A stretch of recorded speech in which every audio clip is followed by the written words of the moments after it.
ನಮಸ್ತೆ. ನಮ್ಮಿಸ್ hobbies YouTube ಚಾನಲ್ಗೆ ಸ್ವಾಗತ ಸುಸ್ವಾಗತ. ಎಲ್ಲರೂ ಹೇಗಿದ್ದೀರಿ? ತುಂಬಾ ಚೆನ್ನಾಗಿದ್ದೀರಿ ಅಂತ ಅಂದ್ಕೊಂಡಿದ್ದೀನಿ. ನಿಮಗೋಸ್ಕರ ಪ್ರತಿದಿನವೂ ಒಂದೊಂದು ಒಳ್ಳೊಳ್ಳೆ ರೆಸಿಪಿ ವಿಡಿಯೋಗಳನ್ನು ನಾನು ನಿಮ್ಮ ಜೊತೆಗೆ ಶೇರ್ ಮಾಡ್ತಾ ಇದ್ದೀನಿ. ನಿಮ್ಮೆಲ್ಲರಿಗೂ ಕೂಡ ಖಂಡಿತ ಇಷ್ಟ ಆಗಿರುತ್ತೆ ಅಂತ ಅಂದ್ಕೊಂಡಿದ್ದೀನಿ. ಹಾಗೆ ಈ ವಿಡಿಯೋನೂ ಕೂಡ ತುಂಬಾ ಇಷ್ಟಪಟ್ಟು ನೋಡಿ. ಆದಷ್ಟು ಈ ವಿಡಿಯೋನ ಶೇರ್ ಮಾಡಿ, ಕೊನೆ ತನಕ ಸ್ಕಿಪ್ ಮಾಡದೆ ಈ ವಿಡಿಯೋನ ನೋಡಿ. ನಿಮ್ಮ ಅನಿಸಿಕೆ ಅಭಿಪ್ರಾಯಗಳನ್ನು ಕಮೆಂಟ್ ಮೂಲಕ ತಿಳಿಸಿ. ನಾನು ನಿಮಗೋಸ್ಕರ ಇವತ್ತು ತುಂಬಾ ರುಚಿಯಾಗಿ ಹಾಗೂ ಹೆಲ್ದಿಯಾಗಿರುವಂತಹ 2 ಕಾಳುಗಳನ್ನು ಮಿಕ್ಸ್ ಮಾಡಿ ಒಂದು ರುಚಿಯಾಗಿರುವಂತಹ ಪಲ್ಯ ಮಾಡೋದು ಹೇಗೆ ಅಂತ ತಿಳಿಸ್ಕೊಡ್ತೀನಿ. ನೀವು ಹೆಸರು ಕಾಳು ಹಾಗೆ ಕಡಲೆಕಾಳು ಮನೆಯಲ್ಲಿ ನೆನೆಸಿದ್ದಂತೂ ಮಾಮೂಲಿ ಯಾವಾಗೂ ಇರುತ್ತೆ. ಅದನ್ನು ಸಾಂಬಾರು ಮಾಡಲಿಕ್ಕೆ ಅಂತ ಈ ಥರ ರುಚಿಯಾಗಿರುವಂತಹ ಪಲ್ಯ ಮಾಡಿ. ಅದಕ್ಕೆ ನಾನು ಸ್ವಲ್ಪ ಟೊಮೆಟೊ, ಈರುಳ್ಳಿ ಹಾಗೆ ರಸಂ ಪೌಡರು ಮತ್ತು ಗರಂ ಮಸಾಲ ಪೌಡರ್ನ ಇಟ್ಕೊಂಡಿದ್ದೀನಿ. ಗ್ಯಾಸ್ ಹಚ್ಚಿ ಗ್ಯಾಸ್ ಮೇಲೆ ಒಂದು ಬಾಣಲೆಯನ್ನು ಇಟ್ಟು ಅದಕ್ಕೆ ಸ್ವಲ್ಪ ಎಣ್ಣೆನ ಹಾಕ್ಕೊಳ್ಳಿ. ಎಣ್ಣೆ ಬಿಸಿ ಆದ ನಂತರ ಸ್ವಲ್ಪ ಸಾಸಿವೆನ ಹಾಕಿ, ಸಾಸಿವೆ ಸ್ವಲ್ಪ ಸಿಡಿದ ನಂತರ ಅದಕ್ಕೆ ಈಗ ಕರಿಬೇವಿನ ಸೊಪ್ಪನ್ನು ನಾವು ಹಾಕ್ಕೊಳ್ಳೋಣ. ಕರಿಬೇವಿನ ಸೊಪ್ಪು ಹಾಕಿದ ನಂತರ ಸ್ವಲ್ಪ ಪೌಡರ್ ಹಿಂಗನ್ನು ನಾನು ಇದಕ್ಕೆ ಸೇರಿಸ್ತಾ ಇದ್ದೀನಿ. ಇದೆಲ್ಲವನ್ನು ಚೆನ್ನಾಗಿ ಒಂದು ಸತಿ ಫ್ರೈ ಮಾಡ್ಕೊಳ್ಳಿ.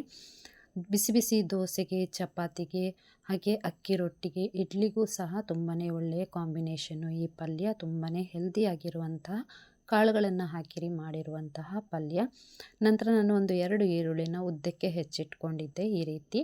ಆ 2 ಈರುಳ್ಳಿಗಳನ್ನು ಹೆಚ್ಚಿರೋದನ್ನು ಇದಕ್ಕೆ ಹಾಕಿ ಕೆಂಪು ಬಣ್ಣ ಬರೋ ತನಕ ಫ್ರೈ ಮಾಡ್ಕೊಳ್ತಾ ಇದ್ದೀನಿ.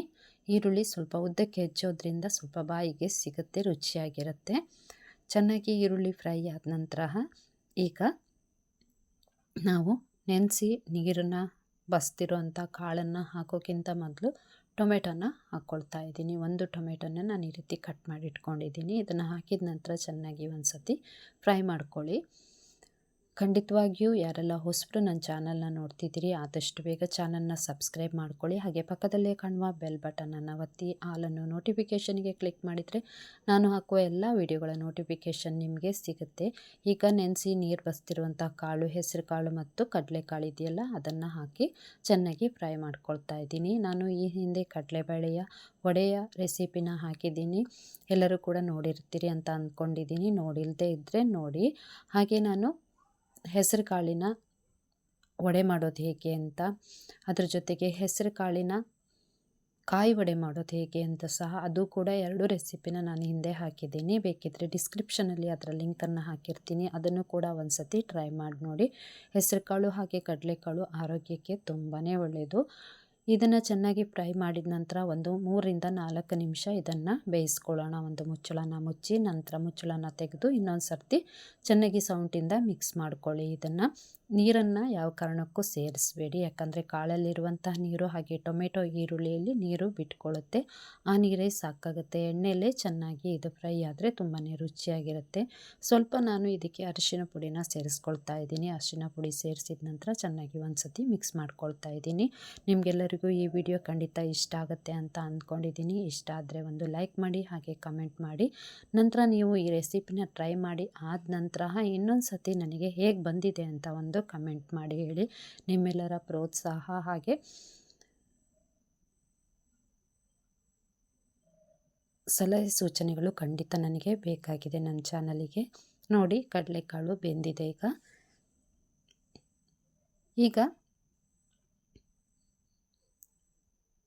ರುಚಿಗೆ ತಕ್ಕಷ್ಟು ಉಪ್ಪನ್ನು ಹಾಕ್ಕೊಳ್ಳೋಣ. ಈಗ ರುಚಿಗೆ ತಕ್ಕಷ್ಟು ಉಪ್ಪನ್ನು ಹಾಕಿದ ನಂತರ ನಾನು ರಸಂ ಪೌಡರ್ನ ಹಾಕ್ತಾ ಇದ್ದೀನಿ. 1.5ರಿಂದ 2 ಸ್ಪೂನಷ್ಟು ರಸಂ ಪೌಡರು, ಅದ್ರ ಜೊತೆಗೆ 1 ಸ್ಪೂನಷ್ಟು ಗರಂ ಮಸಾಲ ಪೌಡರನ್ನು ಸೇರಿಸ್ತೀನಿ. ಹಾಗೆ 1 ಕಪ್ನಷ್ಟು ಕಾಯಿ ತುರಿ, ತೆಂಗಿನಕಾಯಿ ತುರಿನ ಹಾಕ್ಕೊಳ್ತಾ ಇದ್ದೀನಿ.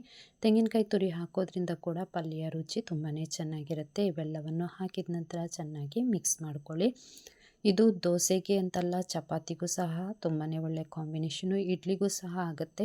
ಹಾಗೆ ನೀವು ಮಧ್ಯಾಹ್ನ ಲಂಚ್ ಬಾಕ್ಸಿಗೆ ದೋಸೆ ಕೂಡ ಹಾಕ್ಕೊಂಡು ಪಲ್ಯ ಹಾಕ್ಕೊಂಡು ಹೋಗ್ಬೋದು. ಇಲ್ಲಾದರೆ ಅನ್ನ ಮೊಸರು ಹಾಕ್ಕೊಂಡಾಗ ಸೈಡ್ಸಿಗೆ ಏನಾದರೂ ಒಂದು ಬೇಕಿರುತ್ತಲ್ವ, ಆವಾಗ ತರಕಾರಿ ಏನು ಇಲ್ಲದೆ ಇದ್ದಾಗ ಈ ರೀತಿ ಹೆಸರು ಕಾಳು ಹಾಗೆ ಕಡಲೆನ ಹಾಕಿ ಈ ರೀತಿ ಪಲ್ಯನ ಮಾಡ್ಕೊಳ್ಬೋದು.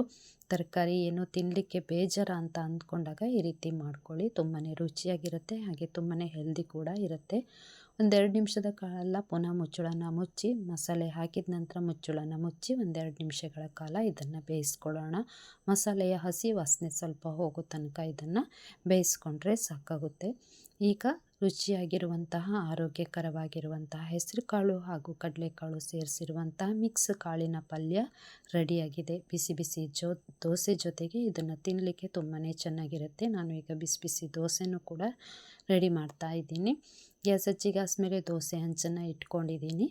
ಅದು ಕಾದ ನಂತರ ಸ್ವಲ್ಪ ಎಣ್ಣೆನ ಹಾಕ್ಕೊಂಡು ಸ್ಪ್ರೆಡ್ ಮಾಡಿ ಒಂದು ಸೌಟಿನಷ್ಟು ಹಿಟ್ಟನ್ನು ಹಾಕ್ಕೊಳ್ತಿದ್ದೀನಿ. ನಾನು ಉದ್ದಿನ ದೋಸೆನ ರೆಡಿ ಮಾಡ್ಕೊಳ್ತಾ ಇದ್ದೀನಿ. ನೀವು ಬೇಕಾದರೆ ನೀರು ದೋಸೆಗೂ ಸಹ ತುಂಬ ಒಳ್ಳೆ ಕಾಂಬಿನೇಷನು, ಚಪಾತಿಗೂ ಸಹ ಹಾಗೆ ಅಕ್ಕಿ ರೊಟ್ಟಿಗೂ ಸಹ ತುಂಬಾ ಒಳ್ಳೆ ಕಾಂಬಿನೇಷನು. ಮುಚ್ಚಳನ ಮುಚ್ಚಿ ನಂತರ ದೋಸೆನ ತಿರುವು ಹಾಕ್ತಾ ಇದ್ದೀನಿ.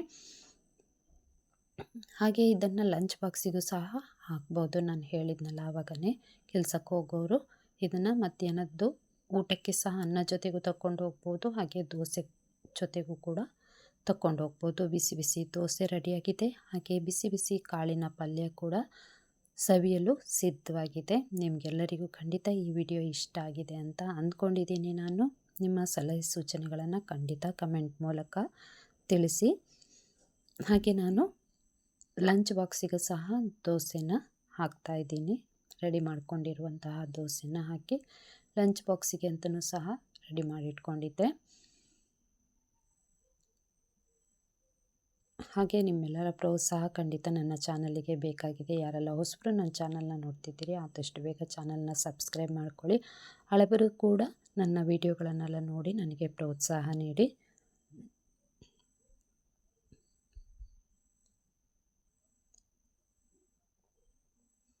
ಮತ್ತೊಂದು ವಿಡಿಯೋದ ಜೊತೆ ಭೇಟಿಯಾಗ್ತೀನಿ. Thank you so much.